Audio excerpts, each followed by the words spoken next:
어, 너무 감사합니다. 제가 짧은 기간 동안에 우리 동성교회에서 사역을 하는데 정말 사역하면서 사역했다는 것보다 여러분들의 사랑만 잔뜩 받아가지고 갔기 때문에 다시금 또 생각해봐도 또 제가 힘들 때마다 우리 동성교회를 또 생각하고 그러다 보면은 또 절로 힘이 나기도 하고 이제 그랬습니다. 그래서 제가 짧은 기간에 이렇게 또 사역하고 했는데 정말 여기서 많은 사랑도 받고 많은 것을 배웠습니다. 또 그것을 토대로 해서 이제 일본에 가서 또 그쪽에서 그쪽이 바로 시니어들의 천국이에요. 제가 이제 계속 시니어부하고 또 2초원, 3초원 이렇게 섬겼는데 그분들도 다 그런 분들이에요. 지금도 교류하시는 분들이 80세 어르신들하고 같이 라인으로, 일본의 라인이라고 그러거든요. 카톡을 하고 그렇게 지내고 있습니다. 그래서 아무튼 이곳에서의 그것은 전혀 절대로 잊을 수 없는 아주 정말 예수님 사랑 다음으로 여러분들의 사랑을 많이 받아서 너무너무 감사드립니다. 앞으로도 많이 사랑해 주시고 또 사랑하는 만큼 많이 기도로 협력해 주시길 부탁드립니다. 감사합니다. 잠깐 기도하고 말씀 보도록 하겠습니다. 살아계신 아버지 하나님, 은혜를 감사합니다. 하나님께서 사랑하시고 또 귀하게 사용하시는 동성교회와 모든 성도님들과 함께 오늘 금요철하러 함께 예배의 자리 또 기도의 자리로 나오게 하심을 감사를 드립니다. 하나님, 이 시간 하나님 말씀을 듣고자 합니다. 보냄을 받은 자로서 보낸 자의 말씀을 그대로 대언할 수 있도록 하나님 은혜를 주시고 또 말씀을 받는 우리 모두에게도 성령께서 조명하여 주셔서 그 말씀을 통해서 깨달음이 있게 하시고 그 말씀을 마음판에 심게 하시고 또 우리 삶에서 적용하며 하나님의 영광을 위해 살아가는 저희 모두 될 수 있도록 인도하여 주시옵소서. 점심시간입니다. 마치는 시간까지 하나님 홀로 영광 받아 주시며 우리에게는 놀라운 은혜로 함께하여 주시옵소서. 감사드리며 예수님의 이름으로 기도드립니다. 아멘. 오늘 우리에게 주신 하나님 말씀 같이 보겠습니다. 하나님 말씀은 사도행전 16장 6절에서부터 10절까지의 말씀입니다. 사도행전 16장 6절에서 10절까지의 말씀을 제가 한 절, 여러분들이 한 절, 그리고 마지막 절은 같이 읽도록 하겠습니다. 합쳐서 교도가 되겠습니다. 제가 먼저 읽겠습니다. 6절입니다. 성령이 아시아에서 말씀을 전하지 못하게 하시거늘 그들이 부르기아와 갈라디아 땅으로 다녀가 무시아 앞에 이르러 비두니아로 가고자 했으되 예수의 영이 허락하지 아니하시는지라. 무시아를 지나 드로아로 내려갔는데 밤에 환상이 바울에게 보이니 마게도냐 사람 하나가 서서 그에게 청하여 이르되 마게도냐로 건너와서 우리를 도우라 하거늘. 같이 읽겠습니다. 바울이 그 환상을 보았을 때 우리가 곧 마게도냐로 떠나기를 힘쓰니 이는 하나님이 저 사람들에게 복음을 전하라고 우리를 부르신 줄로 인정함이라. 아멘. 시간이 참 빨리 흘러갑니다. 우리가 벌써 2026년이 시작하고 1월 1일 날 우리 송구영신 예배를 드리고 또 새해 복 많이 받으세요 하고 그리고 또 그때 많은 계획을 세우고 근데 그 계획이 틀리다 보니까 또 우리에게서 설날을 또 새롭게 맞이해서 그 설날에 또 새로운 계획을 또 세우고 그러다 보니까 또 학생들은 이제 내일 모레 되면은 또 새로운 이제 학년이 되죠. 또 새로운 계획을 또 많이 세웠을 겁니다. 그런데 어떻습니까? 우리가 올해는 진짜 좀 다르게 한번 해보자 이렇게 계획을 했는데 그 계획이 계획대로 돼갑니까? 우리 사는 것뿐만 아니라 우리 신앙생활도 마찬가지예요. 여러분들 새해마다 세우는 계획이 있어요. 뭐죠? 올해는 성경 일독을 꼭 한번 해볼 것이야. 그래서 지금까지 왔을 겁니다. 지금 출애굽기 한 20장 정도 갈 것 같은데 하신 분들은 쭉쭉쭉 가다가 조금만 지나가면 이제 레위기 언덕에 가면은 그때부터 조금씩 게을러지면서 또 흐지부지 깨질 때가 있지 않습니까? 그래서 원래 인생은 계획대로 되지 않는 것이 정상입니다. 이렇게 된다면 얼마나 좋겠습니까? 그래서 어떤 분은 인생을 여행과 같다고 이렇게 비교를 했어요. 왜냐하면 우리 여행 갈 때 지금은 스마트폰 하나만 갖고 우리가 가지만은 여행 계획을 아주 꼼꼼하게 계획을 짭니다. 그리고 거기다가 우리 몇 년 전만 해도 차 안에 뭐가 있었어요? 전국 도로 지도 그걸 딱 챙겨가지고 여행을 떠나죠. 근데 그렇게 가다가도 보면은 언젠가는 그 길에 막힌 길, 공사 중 뭐 이런 것처럼 해갖고 계획대로 가는 적이 별로 없어요. 우리 인생도 마찬가지죠. 살다 보면은 뭐 건강에 문제도 생기고요, 또 사업이 잘 되는 것 같은데 갑자기 중단하게 되고 또 못하게 하는 그런 경우도 생깁니다. 그리고 또 관계가 단절되고 끊어지고 이러면 좀 가슴 아픈 일들 생기죠. 우리가 뭐 일상의 생활뿐만 아니라 하나님의 일을 한다고 할 때도 마찬가지입니다. 하나님의 일을 하면 하나님께서 잘하게 해주셔야 되는데 안 될 때가 많거든요. 저도 지금 일본 선교를 한다고 준비를 하는데 제가 생각한 것보다도 잘 안 돼요. 자꾸 막혀요. 하지만 그때마다 또 뒤에서 다른 길을 통해서 하나님께서 가게 하시는 그런 것을 갖다가 경험하게 하십니다. 바로 우리가 이렇게 이럴 때마다 우리는 하나님께 원망해요. 하나님, 왜 내 길을 막는 거예요? 나 하나님을 위해서 이렇게 하려고 하는데, 이렇게 기도하고 원망하고 할 때가, 그때가 바로 하나님께서 일하시기 시작하는 때입니다. 오늘 본문이 바로 이와 같은 경우입니다. 오늘 본문은 사도 바울이 두 번째로 선교 여행을 시작하는 내용입니다. 그런데 우리 같이 읽었지만은 이 사도 바울의 두 번째 선교는 이 사도 바울이 계획한 대로 흘러가지가 않았어요. 바울은 그 아시아에서 먼저 1차 선교 때 개척했던 그 교회들을 가서 방문하고 격려하고, 그 다음에 이제 새로운 곳으로 가서 또 복음을 전하려는 그런 계획을 딱 세웠습니다. 그래서 지금 옛날에 터키라 그랬고 지금은 튀르키예 북부 쪽으로 올라가서 그걸 하려고 했습니다. 그런데 이게 제대로 되지 않는 거예요. 그래서 지금 이 지도에서 보는 것처럼 저 갈라디아 북부로 가려면은 성령이 막으시고, 또 아시아 쪽으로 하면은 또 막으시고, 이러한 일들이 나오는 겁니다. 우리가 6절과 7절 말씀을 보니까 바로 이제 이런 것들이 나오네요. 성령이 아시아에서 말씀을 전하지 못하게 하시거늘. 7절 말씀을 보니까 예수의 영이 허락하지 아니하시는지라.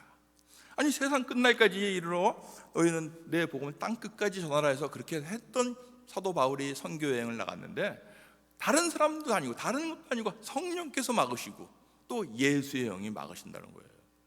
여러분들은 어떻게 했어요? 하나님 일을 하는데 자꾸 안 되고 그럴 때 사도 바울도 마찬가지로 여러 가지로 다니고 했지만 안 되고서 실망과 또 낙심 가운데 이제 배를 타고 안디옥으로 돌아가야겠다라는 생각을 하고서 드로아라는 지역으로 이제 갑니다. 근데 드로아라는 지역으로 가는데 거기에 바로 그쪽에서 이제 돌아갈 준비를 하고 있는 것이죠. 자, 여기 이제 지도를 보면은 바로 드로아 지역이 이게 너무 밝아서 안 나오네요. 중앙에 보면은 이렇게 그 바다 중앙에 지금 화살표가 길게 나와 있는데 거기가 바로 이제 드로아라는 항구입니다. 거기에서 이제 바로 안디옥을 거쳐서 다시 이제 이쪽 에베소랑 이쪽 에베소를 통해서 이렇게 해갖고 다시 이제 돌아가려고 생각할 바로 그때에 바로 이제 우리 말씀처럼 9절 말씀을 같이 한번 읽어보겠습니다. 어떤 일이 일어났습니까? 9절 시작. 하나가 서서 그에게 청하여 이르되 마게도냐로 건너와서 우리를 도우라 하거늘. 마게도냐 사람 하나가 바울에게 마게도냐로 건너와서 우리를 도우라고 요청을 합니다. 지금 사도 바울의 선교에 대한 생각은 이 아시아 지역에서만 지금 빨리 여기다 또 나머지 복음 안전한데 전해야겠다라고 생각하고 있는데, 그 아시아 대륙의 바닷길을 건너서 유럽 대륙으로 진출하고 있는 마게도냐로 건너오라는 그런 환상을 봅니다. 그 환상을 보여주시고 나서 바로 사도 바울이 깨닫습니다. 먼저 우리 10절 말씀을 같이 한번 읽어보도록 하겠습니다. 10절입니다. 자, 10절 말씀 같이 읽겠습니다. 10절 시작. 바울이 그 환상을 보았을 때 우리가 곧 마게도냐로 떠나기를 힘쓰니 이는 하나님이 저 사람들에게 복음을 전하라고 우리를 부르신 줄로 인정하니라. 아멘. 바로 내 계획이, 사도 바울의 계획이 그 무너진 빈자리, 그 드로아에서 비로소 하나님의 계획인 그 마게도냐가 눈에 들어오기 시작한 것입니다. 바울은 자신이 선교를 해서 나는 이렇게 선교할 거야 라는 그런 생각이 있었지만 그 생각을 내려놓으니까 비로소 마게도냐에서 건너와 우리를 도우라라고 하는 그 세상의 신음소리가 들리기 시작한 것입니다. 하나님은 우리가 자기가 하고 싶은 일에만 매몰되어 있을 때 하나님께서 잠시 멈추게 하십니다. 그리고 눈을 들어서 나를 도와달라, 건너와서 우리를 도와주세요 라고 하는 그 음성을 듣게 하시고 그 일에 반응하게 하시는 것입니다. 그렇기 때문에 여러분들도 일시적인 고난과 또는 일시적인 막힘이 있을 수 있습니다. 그때에 왜 나에게 이 길을 막는 거예요? 라고 하나님께 한탄하기보다는 그것을 통해서 하나님께 더욱더 귀를 기울이고 말씀을 통해서 하나님께서 어떻게 나를 훈련하고 어떤 과정을 또 새롭게 해주시는지 기대하며 기다리는 것이 우리에게 필요한 것입니다. 그래서 10절 말씀에서 바로 복음을 전하라고 우리를 부르신 줄로 인정함이로라. 이 인정했다는 것은 바로 확신을 가졌다는 거예요. 하나님께서 우리들을 이제는 마게도냐로 건너가서 그곳에 새로운 일을 하게 하시는구나 라는 것을 확신하고 바로 순종해서 떠나게 된다는 것입니다. 그리고 바로 바울은 이 하나님의 뜻을 깨닫자마자 그 순종한 결과 마침내 드로아항에서 배를 타고 그 다음에 네아포리를 거쳐 마게도냐의 가장 큰 성읍인 빌립보에 이르게 됩니다. 14절과 15절 16장 이하 전체를 보면은 이때부터 그 유럽 대륙의 첫 성인 관문인 빌립보에서 교회가 세워지게 되는 내용이 16장에 쭉 나옵니다. 그리고서 14절 15절을 보니까 그곳에 자주장사, 자주색의 옷감을 파는, 그 당시에는 굉장히 비싼 옷감이었죠. 그것을 옷감을 장사하는 루디아라는 자매를 만나게 되고요. 그리고 그 가정에서 밤에 교회로, 그 교회가 지역으로, 그 지역의 나라로, 그 나라가 유럽 대륙으로 복음이 전달되는 첫걸음이 바로 이 마게도냐에서 시작되었다는 것입니다. 그렇기 때문에 오늘 말씀은 우리의 계획과 능력을 고려하기 전에 정말 하나님의 뜻이 무엇인가를 우리가 세밀하게 또 물어보는 그런 것이 중요하다는 것입니다. 그리고 또한 우리가 계획한 대로 안 될 수도 있다는 것을 인정하며 가야 합니다. 왜? 내가 하나님이 아니거든요. 내가 선교하는 거 아니거든요. 하나님께서 하시는 것입니다. 우리가 선교지에 나가면은 선교사들이 선교한다라는 것처럼 보일지 모르지만은 실상은 하나님께서 선교사를 사용해서 하나님께서 하시고자 하는 그 선교와 복음이 전달되게 하시는 것입니다. 그리고 또한 그렇게 일이 진행되는 과정에서도 수시로 우리는 주님의 뜻을 물어보고 말씀과 기도를 통해서 성령의 인도함을 받아야 한다는 사실도 우리에게 가르쳐주고 있습니다. 그렇기 때문에 잠언 16장 9절에서는 바로 이렇게 말씀하고 있습니다. 넘겨주시겠습니까? 잠언입니다. 잠언 16장 9절 말씀입니다. 같이 한번 읽겠습니다. 시작. 사람이 마음으로 자기의 길을 계획할지라도 그의 걸음을 인도하시는 이는 여호와이시니라. 아멘. 우리가 아무리 계획을 짜고 치밀하게 계획했더라도 그 걸음을 인도하시는 이는 바로 하나님이신 것입니다. 그렇기 때문에 우리가 모든 계획이 우리가 셌다 하더라도 우리의 계획은 실패할 수밖에 없습니다. 왜? 그래야지만 하나님의 계획이 완전하시며 모든 일에 합력해서 선을 이루시는 것을 우리가 경험할 수 있게 되는 것입니다. 그렇기 때문에 또한 잠언 16장 3절에서는 이렇게 말씀하고 있습니다. 너의 행사를 여호와께 맡기라. 그리하면 내가 경영하는 것이 이루어지리라 말씀합니다. 그러므로 우리 2026년도의 동성교회 표어가 말씀과 기도로 거룩해지는 공동체입니다. 네, 거룩해지는 공동체, 거룩한 공동체가 뭐예요? 바로 우리의 계획을 하나님께 전적으로 맡기고 하나님 말씀에 절대 순종하며 살아가는 것이 바로 우리가 말씀과 기도를 통해 우리가 거룩해지는 공동체가 되어지는 그 길인지 믿습니다. 앞으로 그러므로 2026년에는 정말 우리가 말씀과 기도를 통해서 하나님의 뜻과 그 계획에 우리 계획을 전적으로 맡기고 순종하며 따라가는 우리 동성교회가 될 수 있기를 주님의 이름으로 축복합니다. 자, 이제 사도 바울이 이렇게 선교를 하고 나서 1800년이라는 세월이 지났습니다. 1800년 세월이 지났는데 이게 바로 이제 19세기 말이죠. 저쪽 동방에 점 하나가밖에 보이지 않는 조그마한 나라 조선이라는 나라에 복음이 전해지게 되는데, 이때 건너와서 조선을 도와달라고 외쳤던 그런 조선의 마게도냐인이라는 사람이 있었습니다. 이 사람이 바로 지금 나오는 이 사진에 나오는 이 사람입니다. 이수정이라는 사람인데요, 이 사람은 구한말 선비 집안에서 유학 교육을 받고 과거에 급제해서 그 당시에 승정원, 지금의 대통령 비서실 같은 데에 근무하는 아주 하급 관리 중에 한 명이었습니다. 그런데 이런 선비가 정말 예수를 믿고 성경을 번역하리라고는 아무도 예상하지 못했습니다. 그리고 1882년도에 이모군란이라는 그런 정변이 일어납니다. 이때 고종 황제의 왕비인 우리 민비, 명성황후죠. 이 명성황후가 정말 생명이 위태로운 그런 시기가 됐습니다. 이것을 이 이수정이라는 사람이 얼른 평민복으로 갈아입고 뒤에 걸음지게, 지금 저녁이니까 말하긴 뭐하지만은 우리가 말하는 그 용변을 본 그 지게를 지고서 거기에다가 이 민비 명성황후를 숨겨서 대궐을 빠져나옵니다. 그리고 어디까지 빠져나오냐면은 바로 여기 나오면은 우리 천호대교 건너면은 여기가 뭐죠? 그렇죠. 광장동이 있는데 거기까지 이제 광나루까지 그까지 이제 그 지게를 지고 나서 거기서 배를 타고서 충주까지 해서 피신을 시켜놨습니다.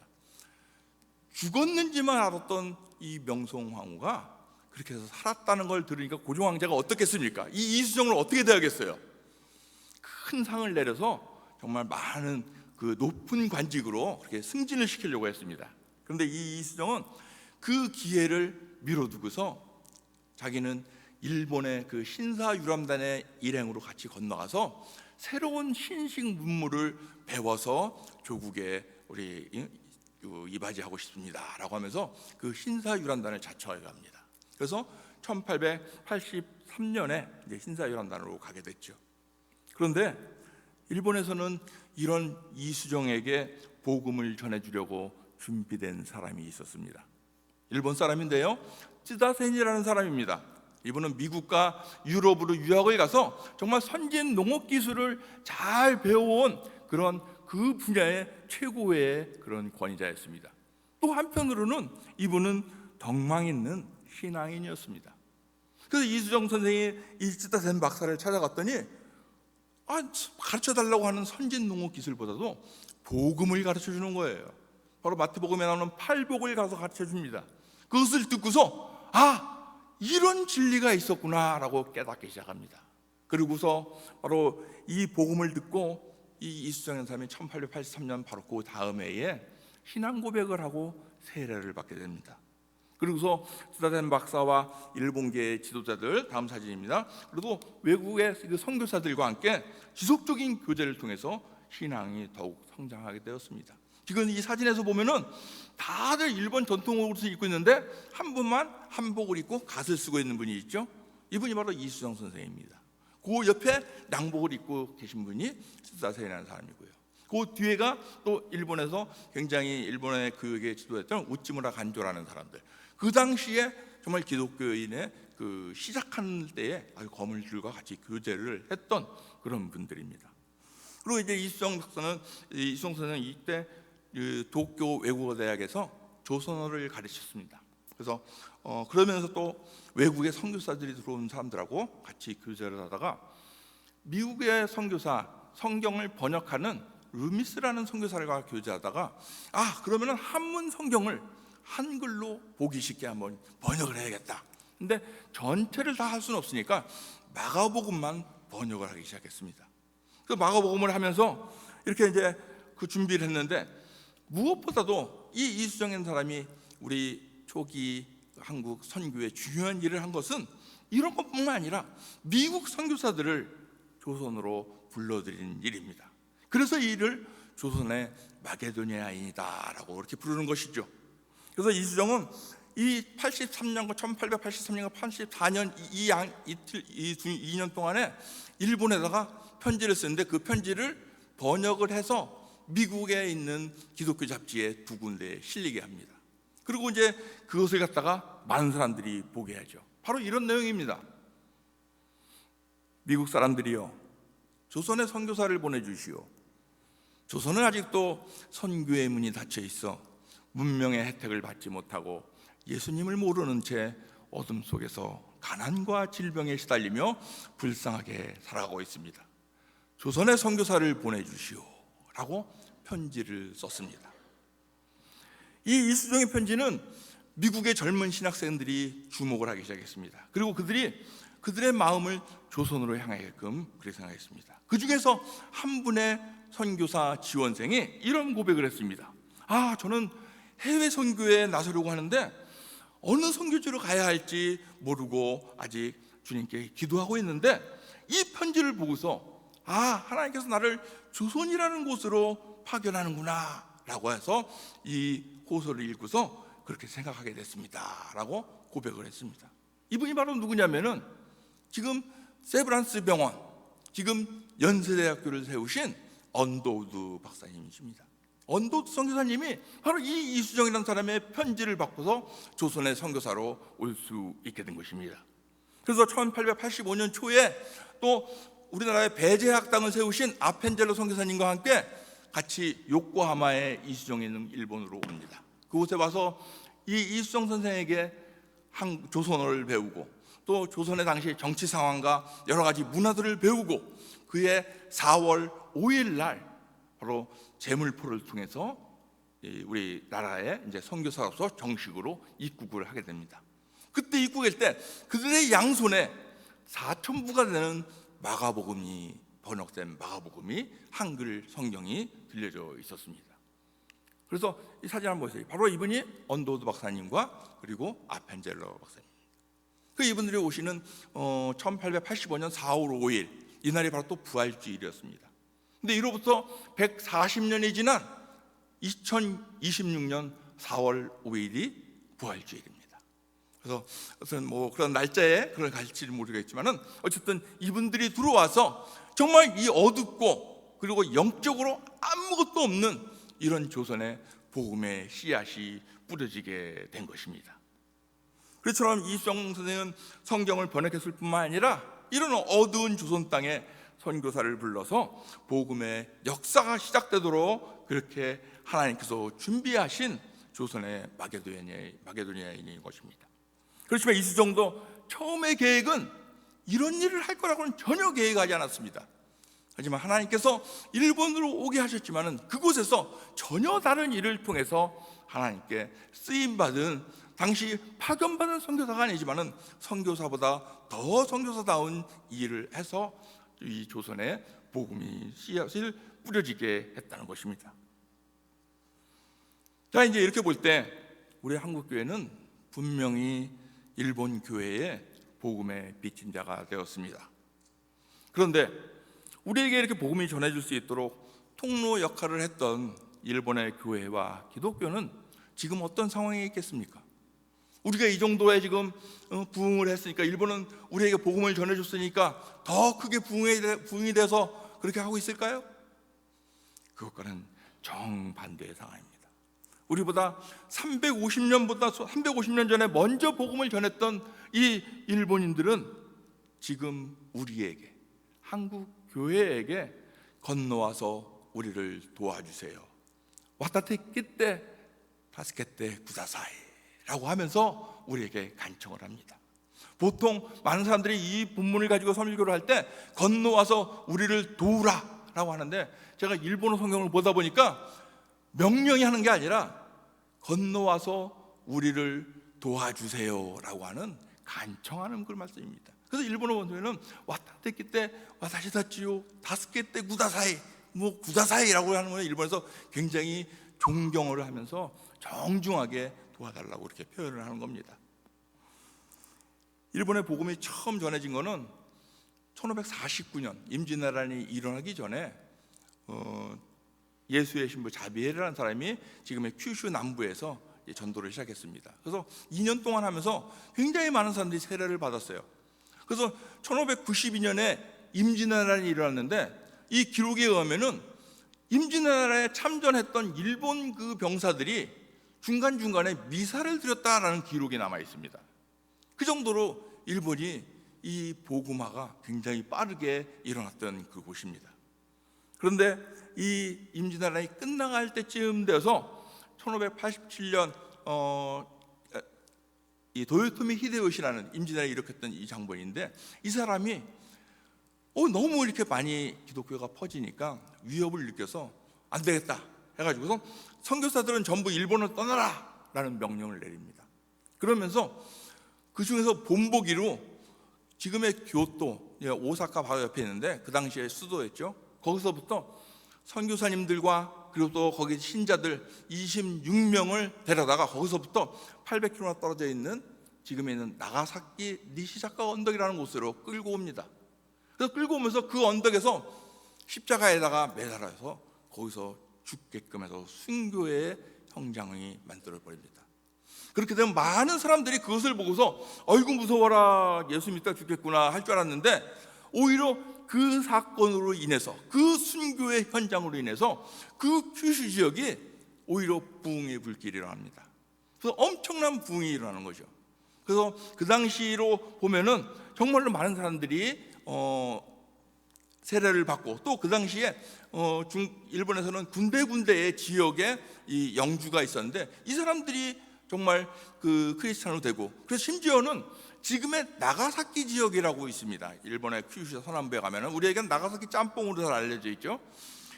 그곳을 일본 영주가 이 예수회에다가 기증을 해요. 그 모든 땅을.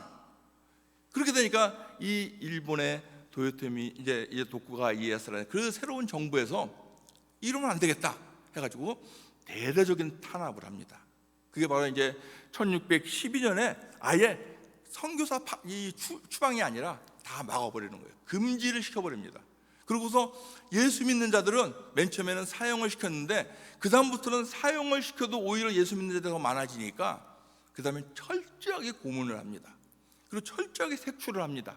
그래서 배교를 하게 만듭니다. 배교를 해서 스스로 수치심을 갖게끔, 나는 예수님을 배반한 사람이야, 이런 식의 마음이 들게끔 그렇게 전략을 씁니다. 그러면서 지금 사진에서 보듯이 바로 이제 이런 것입니다. 다음 장이요. 다음 장. 이게 바로 이제 26 성인이 그렇게 26명이 최초의 순교자 됐던, 지금 나가사키 가면 이 기념관이 있고요. 그 다음 거요.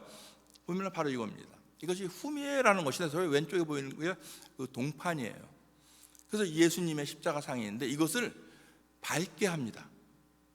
지나가면서 전부 사람들을 다 모아놓고 그 옆에 있는 그림을 보면은 관원 앞에서 그걸 밟게 해요. 밟을 때 떨려서 못 밟거나 또 아니면은 거기서 주저앉아 버리거나 하는 사람들은 너는 예수 믿는구나 하고 가가지고서 심하게 고문을 하고 그 가족들을 전부 다 하고 이런 식의 그 색출을 하는 것이죠. 근데 이렇게 하니까 거기 있는 남아있는 신자들은 또 이런 일화가 있어요. 이것을 밟아요. 밟고 난 다음에 그것을 집에 가서 자기의 발을 씻은 물을 마셨다고 합니다. 회개하는 마음으로. 왜? 그렇지 않으면은 이런 혹독한 탄압 속에서 살 수가 없기 때문이죠. 그래서 이때부터 정말 260년이라는 이 세월 동안 혹독한 탄압을 받으니까 그 부흥했던 기독교가 전부 다 없어진 듯 보였습니다. 하지만 260년 동안 숨어있는 크리스찬, 잠복 크리스찬들이 일본에는 남아 있었습니다. 곳곳에 자기들이 이렇게 하지만은 자기 입으로 자기 자손들에게 말씀을 가르치고 신앙 고백을 가르치고 하면서 그렇게 해서 계승되어 온 그 사람들이 결국 1880년대에 개항이 되면서 이제 외국인들을 위해서만 나가사키에서 성당을 짓게, 교회를 짓게 했는데 그때 무라카미에 있는 신자들이 옵니다. 와가지고 그 사람들에게, 선교사들에게 나도 여러분들과 같은 마음입니다. 나도 예수님을 사랑합니다 라고 고백해서 그 260년 만에 신자들을 다시 만나게 되는 기적 같은 일들이 일본에서 있었습니다. 근데 그것을 안 정부에서는 지금까지도 어떻게 됐어요? 법으로는 금지가 되어 있습니다. 그래서 이 사람들을 또 다시 붙잡아다가 800명을 일본의 각지로 다 추방을 해버려서 각지에 전부 그 순교지가 이렇게 생기게끔 되었습니다. 그러고서 결국 1873년에 이제 서구 열강들의 그 압력에 의해서 이 모든 금지가 해제가 됩니다. 그리고 나서 이제 개신교회 선교의 문이 열려서 많은 사람들이 들어옵니다. 그래서 초기에 보면은 정말로 많은 사람들이 돼서 이 일본이 태평양 전쟁을 일으키기 전까지 해서 엄청난 부흥이 일어나요. 그래서 그 사료에 보면은 이러면은 일본 열도가 복음화되는 거는 금방 시간이 문제구나 라는 식으로 굉장히 그렇게 좋아하는 그런 모습들이 있었습니다. 하지만은 전쟁이 격화되면서 일본이 어떻게 되냐면은 자신들의 천황을 신격화하면서 일본에 있는 모든 신사의 신은 천황이다라고 하면서 그 모든 신사를, 그 신도를 전부 국가가 관장하는 국가 종교로 만들어 버립니다. 이로 인해서 우리나라에게도 뭐가 생깁니까? 조선신궁이라는 그런 신사가 생겨서 그 이화여대 대학들이 가서 박수 치면서 절을 하는 그 신사 참배가 일어났고, 또 각 교회에서도 그런 신사 참배가 일어났던 것입니다. 그래서 이 당시에 일본 기독교는 그렇게 탄압을 하니까 결국은 정부에 항복을 하고서 우리 기독교는 천황 밑에 있는 겁니다. 그래서 천황에게 신사 참배를 하고 예배를 드리는 이러한 일들이 일어나고, 이것이 바로 또 우리 그 당시 일제 강점기에도 우리에게 강요를 했던 것이죠. 그리고 전쟁이 끝나고 나서 다행히도 이제는 그런 모든 것들이 다 폐지가 되고, 그리고 새롭게 자기 천황이, 일본 천황이 나는 신이 아니다, 나는 인간인지다 라고 대중에게 고백을 하는 그런 일이 일어났습니다.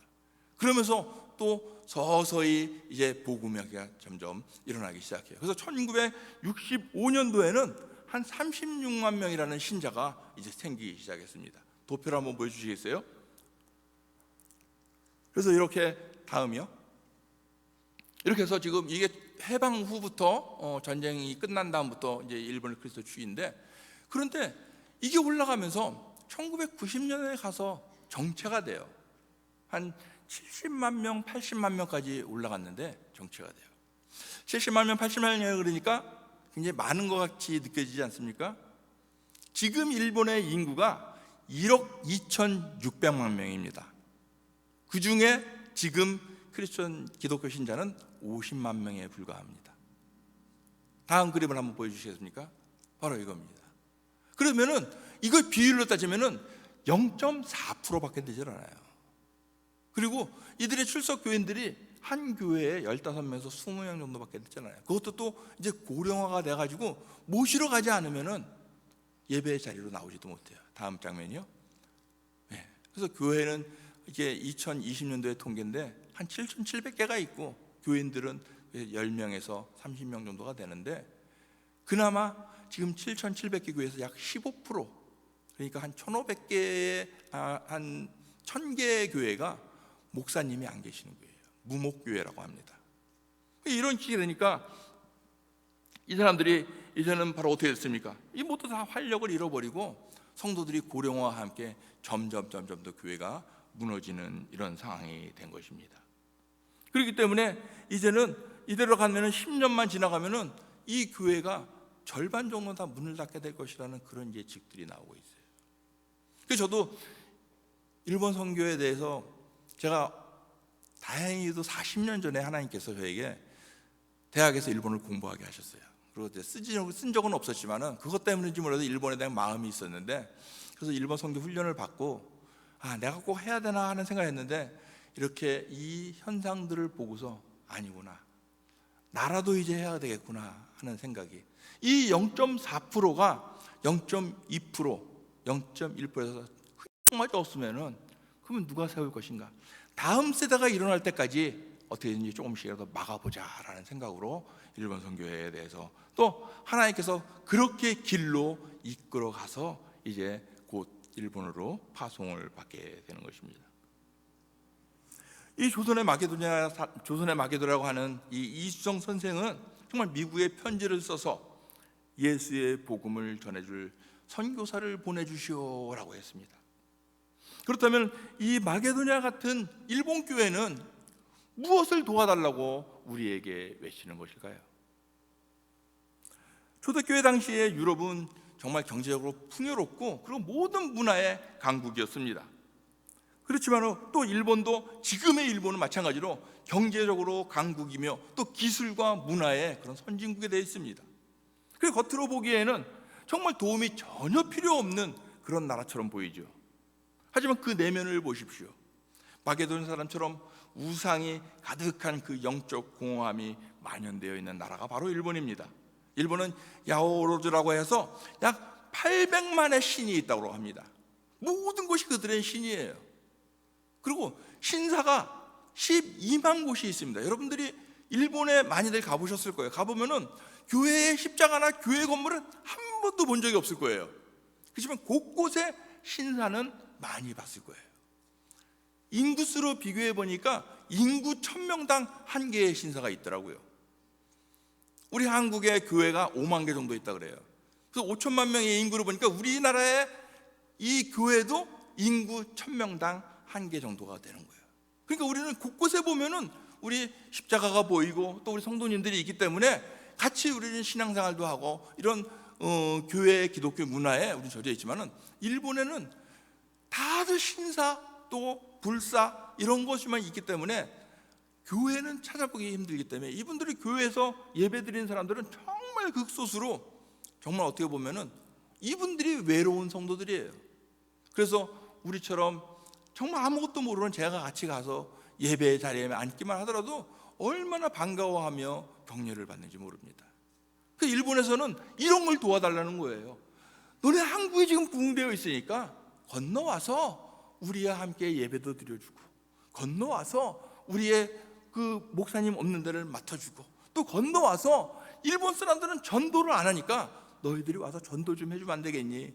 이렇게 얘기를 하는 거죠. 바로 예수의 이름을 전해다오라고 하면서 우리를 부르는 겁니다. 그렇기 때문에 이 일본 사람들은 겉으로는 정말 자기들이 친절하고 아무 문제 없는 것 같지만은 바로 이 사람들의 속내를 보면은 외롭고 두렵고 또 심한 그 우울증으로 인해서 많은 사람들이 기피가 되어 있는 그런 상황입니다. 이런 사람들에게 일본 사람들은 서로 이야기를 하더라도 자기의 진심을 얘기하지 않으니까 서로 관계가 되지 않는 거예요. 근데 우리나라 사람은 어때요? 남이 넘어지더라도 얼른 가서 이렇게 잡아주고 붙잡아주죠. 그래서 우리나라 사람들은 뭐라 그러냐면은 아니 너 왜 이렇게 위험하게 그 사람을 이렇게 붙잡아줬어? 그러면 아유 남 같지 않잖아 이런 얘기를 해요. 일본 사람들은 남 같지 않은 게 아니에요. 가족이 있어도 남처럼 생각을 해요. 속마음은. 그러니까 이러니까 얼마나 외롭고 힘들어하게 살아가는지 모르겠습니다. 그렇기 때문에 우리가 이들에게 정말 그 외로움을 타는 자들에게 바로 예수의 이름, 임마누엘 예수의 이름을 전해줘야 한다는 거죠. 임마누엘, 우리의 너희와 함께 하겠다라는 거죠. 우리와 함께 하기 때문에 우리는 위로를 받잖아요. 그래서 이런 것들이 우리에게 필요한 것입니다. 오늘 말씀을 보면은 성령에 충만한 한 사람의 그 순종과 헌신이 어떻게 역사를 바꿔갔는지를 이 본문을 통해서 우리에게 말씀해 주십니다. 이 마케도니아에 관청이 없었다면은 또 이 이수정 선생의 선교사를 보내주시오라는 그 편지가 없었다면은 정말 유럽과 조선의 선교는 어떤 모습이 변했는지 모릅니다. 하지만은 그 이수정 선생의 이 선교사를 보내달라는 편지 그리고 거기서 응답해서 바로 선교사가 와서 복음이 전해지고 문명이 전해져 가지고 바로 조국 근대화와 민족 복음화의 초석이 되어서 우리가 지금 많은 자손들이 그 혜택을 골고루 받고 있는 것이죠. 이렇게 우리가 그 통로를 이어줬던 일본 교회는 겉으로는 화려하지만 여전히 속에서는 정말 진짜 복음, 진짜 예수의 이름을 기다린다는 것입니다. 그렇기 때문에 여러분들도 마음만 먹으면 얼마든지 복음을 전하러 갈 수 있습니다. 여러분, 김치를 잘 만들어도 복음을 전할 수 있습니다. 부침개 우리 전도하잖아요. 부침개만 잘 만들어도 일본에 전도할 수 있습니다. 김밥만 잘 만들어도 일본에 전도할 수 있습니다. 왜냐? 이 사람들이 한국 문화를 얼마나 좋아하는지 몰라요. 정말 여러분 한류 그러죠? 직접 가보시면 바로 느껴집니다. 어른들은요 날마다 그 넷플릭스를 통해서 한국 드라마를 얼마나 열심히 보는지 몰라요. 저도 안 보는데 그걸 보더라고요. 뭐 이태원 클라스, 뭐 사랑의 불시착, 폭삭 소가수다 이런 거를 갖다 뭐 줄줄이 깨고 있어요. 젊은이들은 K-팝에 아주 얼마든지 영광이에요. 도쿄에 가면 엄청난 그 스타디움이 있는데 한국에서 K-팝 가수들이 온다 그러면 연일매진이에요. 이 정도로 해서, 그리고 지금도 불과 10년 전만 하더라도 한국인 부부가 있는 제일동포 3세 뭐 또 한쪽이 한국인이라면은 그걸 말하기가 쉽지 않았어요. 그 사람, 일본 사람들에서 그 사회에서 따돌림을 당하니까. 이제는 자랑이라고 합니다. 거짓말을 한대요. 우리 엄마가 한국인이야 이러면서요. 그 정도로. 그래서 제가 한국어 교실을 했어요. 아무것도 모르지만. 다음 사진 한번 넘겨주시겠어요? 그랬더니 얼마나 많은 사람들이 하는지, 바로 이렇게 한국어 강좌를 하는데 그 교회 사람들이 전도하기에 굉장히 쉬운 거예요. 교회 가자 뭐 이렇게 예배드리자 하면 안 오는데, 야 우리 교회에 한국 사람이어서 한국어 가르친대 하니까 이분들이 오셔서 한 20명 정도가 모였는데 그 중에 6명이 교회에 한 번도 오지 않은 사람들이에요.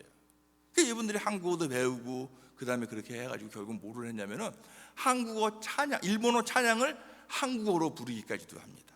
조금 이따 이제 같이 부를 건데요. 이런 식으로 해서 우리가, 여러분들이 조금씩 마음을 하면은 그 일본의 연약한 성도님들을 붙잡아 줄 수가 있는 겁니다. 그렇기 때문에 일본은 우리가 정복할 대상이 아니라 우리가 건너가서 도와야 할 영적 마게도니아입니다. 그래서 그들은 경제적으로 부유할지 몰라도 얼마나 영적으로 가난한 사람인지 몰라요. 그래서 이런 일본 사람들을 이해하고 또 일본의 영혼을 위해서 기도하고 시간을 내서 일본 교회를 방문하고 그렇게 함께 있어줄 때 일본 교회는 큰 힘을 얻게 될 것이며 그들은 정말 큰 격려를 받게 될 것입니다. 우리가 단기 선교 가지 않습니까? 근데 단기 선교 가서 우리가 가서 한때만 있는 게 아니라 계속적으로 그 한 교회, 지금 일본에 있는 교회가 한 7천 교회 된다 그러는데 한국에 있는 교회 5만 개 교회잖아요. 한 교회씩 자매교를 맺어서 그곳에 계속적으로 지원을 하고 방문하고 이럴 때 정말 그 사람들이 굉장히 격려를 받고 또 한국에 있는 그런 복음의 열정들을 그분들도 배울 것입니다. 지금 그분들은 전도를 하지 않아요. 근데 우리 동성교회는 어때요? 우리 동성교회는 전도 빼면은 할 말이 없는 교회잖아요. 얼마나 우리가 복음의 열정을 가지고 전도를 했습니까? 지금도 우리 가을 되면은 우리 교회 앞에다가 마당에다가 부침개를 붙이면서 많은 사람들에게 하잖아요. 그런 것을 통해서 일본 사람들의 마음 문을 열 수가 있는 그런 일들이 얼마나 많은지 몰라요. 그래서 우리 그 일본 사람들이 어르신들 되면은 그 요양원이나 집에서 그냥 혼자 있기 때문에 머리나 이 헤어스타일이 얼마나 헝클어져 있는지 몰라요. 그분들에게 우리 한 달에 한 번씩, 2달에 한 번인가 하는 그런 임의용 봉사를 해준다면 굉장히 좋아야죠.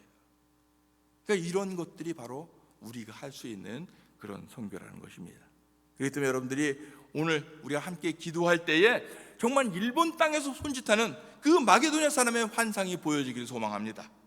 우리가 그 확신을 가지고 일본으로 건너갈 때에 그 일본의 영적 지도가 변화될 줄로 믿습니다.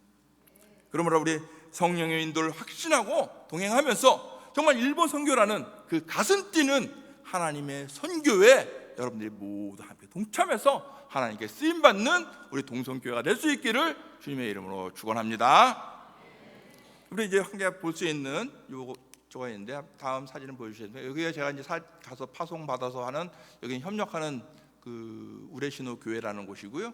이 교회에서 개척을 위해서 여기서 한 차로 30분 정도 떨어진 곳에 한 집을 사서 이제 개척을 준비했습니다. 그래서 이제 거기에 저희 부부가 가서 거기서 살면서 이제 개척을 해서 또 새로운 교회를 세우려고 이렇게 하고 있습니다. 다음 사진이요.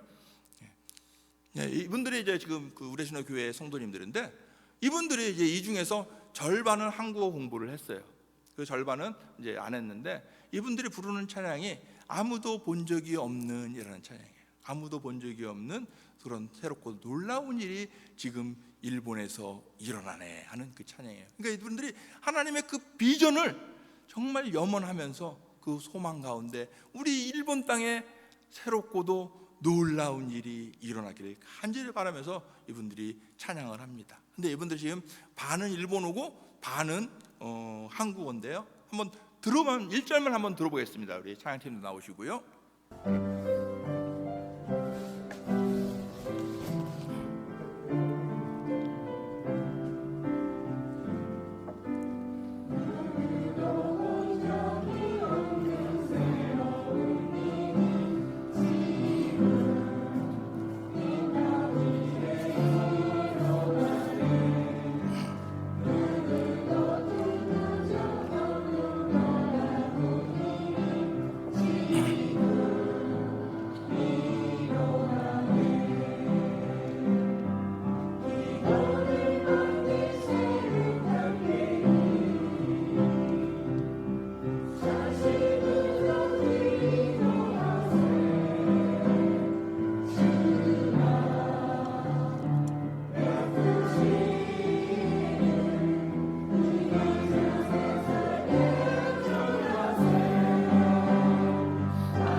이제 다 같이 불러보도록 하겠습니다.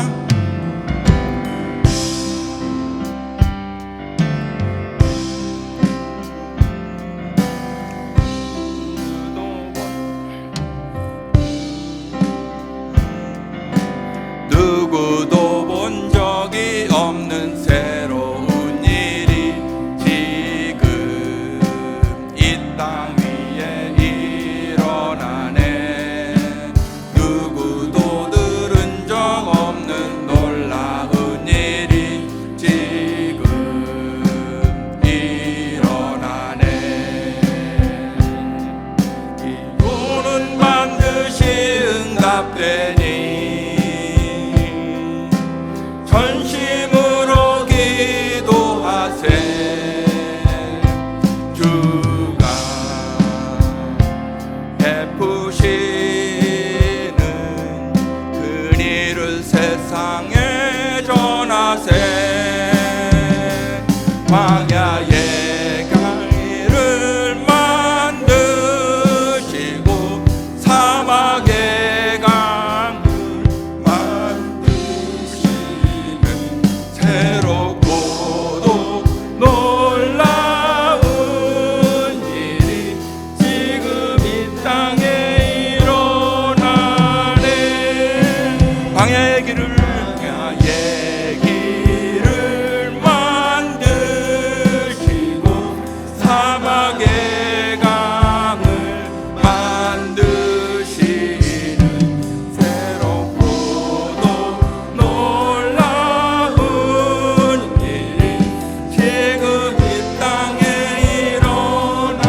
지금 이 땅에 일어나네. 지금 이 땅에 일어나네. 지금 이 땅에 일어나네.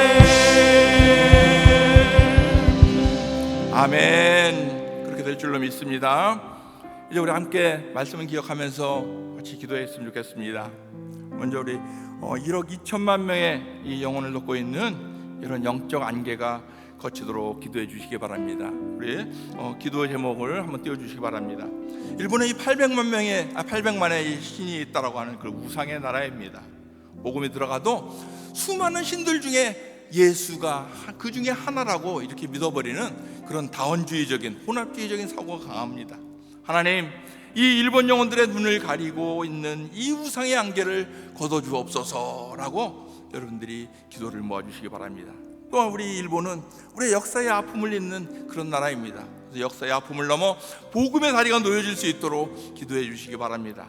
한국과 일본 사이에 이 씻기지 않는 이 역사적인 앙금이 있습니다. 하지만은 이 복음은 이 모든 담을 허물어버리는 능력이 있습니다. 한국교회가 하나님 아버지의 그 마음으로 일본을 품게 하옵소서. 정죄와 미움이 아니라 긍휼의 마음을 가지고 일본으로 건너가게 하옵소서라고 해서 이 두 가지 기도 제목, 1억 2천만 명의 영혼을 놓고 있는 영적 안개가 어찌도록 하여 주옵소서. 역사의 아픔을 넘어 복음의 다리가 놓일 수 있도록 주님 역사하여 주옵소서. 우리 주여 한번 부르고 기도하며 나도록 하겠습니다.